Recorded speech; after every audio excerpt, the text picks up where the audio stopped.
on how to do sit-ups when you're squeezing in a bag, or you can use a ball like that. You can do this at home. You're gonna rotate your core and touch the bag and just practice throwing elbows.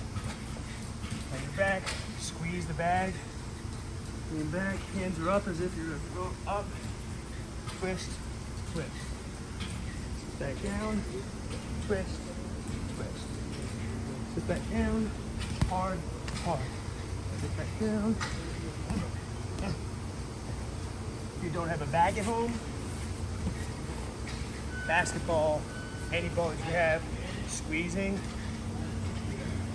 elbow, elbow,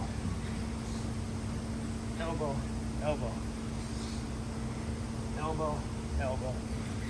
Waking your core, practicing throwing elbows, protect yourself at the same time.